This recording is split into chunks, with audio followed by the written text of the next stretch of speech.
basic question that we're asking in our research is there mathematical knowledge that's built into how we perceive the world? Essentially, are all of us really geniuses at maths, even if we didn't do very well at maths in school?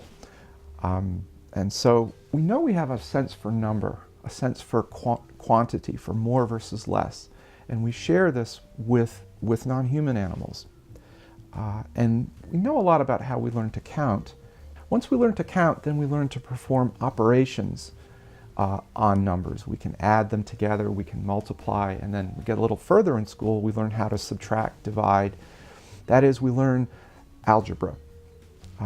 That is a set of rules for how we perform calculations with numbers.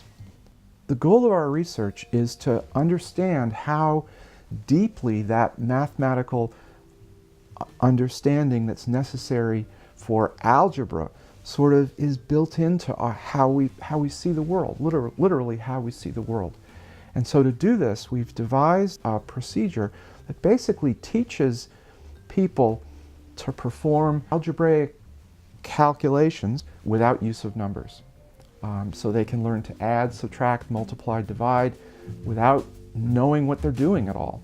We think that if we're able to show that there is mathematical knowledge hardwired into how we perceive the world, that our procedure, our artificial algebra, gives a way to teach that intuitive understanding of mathematical structure.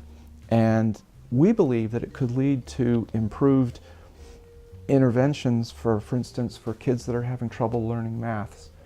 We know that maths is hard, but it's about combining your intuitions with symbols, right? And so I think lots of kids struggle when they get to maths in school because they may have an intuitive understanding of quantity and number and so forth, but then they struggle with the symbols. And so with our research, we hope to be able to develop ways to strengthen the intuitive understanding of algebra and maths, and that should make it easier for kids when they actually have to take maths in school.